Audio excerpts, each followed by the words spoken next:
भारत के अध्यात्म में श्रवण, मनन और निधिध्यासन का बड़ा ही महत्व रहा है। श्रवण का मतलब होता है विशेष प्रकार से सुनना।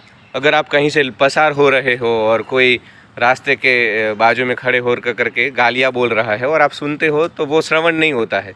श्रवण का मतलब होता है विशेष प्रकार से सुनना। अगर गुरुकुल में कोई शिष्य है और उसका गुरु उसको उपदेश देता है, तब वो ध्यान से जो उसको सुनता है ना, उसको श्रवण बोलते हैं। उसके बाद उसके ऊपर मनन करता है और मनन के बाद होता है निधिध्यासन। तो दोस्तों, गुरुकुल में मिसाल के तौर पे मैं आपको एक बात बोलना चाहूँगा कि अगर गुरुकुल में ऋषि मुनि अपने शिष्य को बोलते हैं कि गीता के दूसरे अध्याय में श्री कृष्ण बोलते हैं कि हे पार्थ, सुख क्षण भंगुर है, दुख क्षण भंगुर है, जीवन सतत परिवर्तनशील है और क्षण भंगुर है, बदलाव ही जीवन का सत्य है, तो तू अभी हो रहे बदलाव से ज़्यादा विचलित मत हो।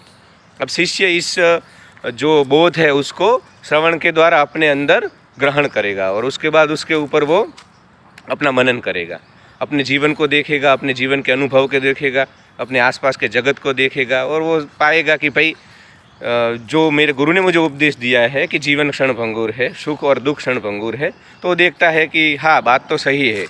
मेरे जीवन में होने वाली जितनी भी घटनाएं हैं वो सब क्षण भंगुर है। कभी मैं क्रोधित हुआ था पर आज मैं क्रोधित नहीं हूँ। कभी मैं बहुत दुखी हुआ था पर आज मैं दुखी नहीं हूँ। कभी मैं बहुत ही सुखी भी हुआ था, आज मैं शायद इतना सुख में नहीं हूँ। कभी मैं बहुत खुश भी हुआ था, आज मैं इतना खुश नहीं हूँ। तो जो भी परिस्थितियाँ पूरे दिन में जीवन में आती है वो नाशवंत है। उनका अस्तित्व थोड़ी क्षणों के लिए ही होता है। तो गुरु का इधर शिष्य को बोलना है कि तुम्हारे जीवन की अच्छी और नरसी दोनों ही परिस्थितियों में तुम ज़्यादा हिलो मत, क्योंकि ये दोनों ही परिस्थितियाँ एक ना एक दिन या थोड़े समय के बाद चली जाने वाली है। तो तुम्हें हमेशा अपने आप को, अपने मन को, अपने चित्त को, अपने विचारों को, अपने सिस्टम को एकदम स्थिर रखना है। तो वो फिर जो शिष्य होता है वो उसका निधिध्यासन भी कर देता है। वो श्योर हो जाता है कि भाई ये जो बोध मुझे गुरु ने दिया, मैंने प्रैक्टिकली भी उसको जांचा परखा, तो उसमें सत्य पाया कि हाँ, यही सत्य है। जीवन के सुख दुख जितने भी अनुभव है वो क्षण भंगुर है। तो फिर उसका निधिध्यासन बनता है कि हमें हमेशा स्थिर रहना है, हमें हमेशा अपने चित्त और मन को मजबूत रखना है। और फिर वो उसका जो श्रवण था वो मनन हुआ और मनन के बाद वो निधिध्यासन हो गया कि भाई जीवन के सुख दुख है वो आने वाले हैं, जाने वाले हैं, उससे ज़्यादा हिलना नहीं है, मुझे स्थिर रहना है। तो दोस्तों, निधिध्यासन बहुत ही महत्वपूर्ण है, क्योंकि भारतीय अध्यात्म जितना आगे बढ़ा उसके पीछे निधिध्यासन है। भारत के जितने भी महापुरुष हुए उसके पीछे निधिध्यासन है।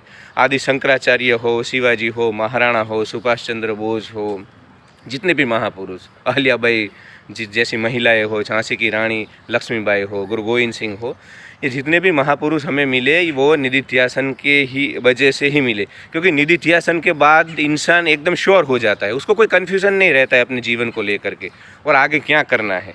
तो उसके बाद ही आप कुछ बड़े कार्य कर पाते हो, महान कार्य कर पाते हो, मृत्यु का भी भय चला जाता है।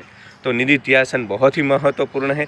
और भारतीय समूचे अध्यात्म जगत की अगर बात करें तो श्रवण, मनन और निधिध्यासन का बहुत ही बड़ा इसके विकास में, इसके विस्तार में रोल है।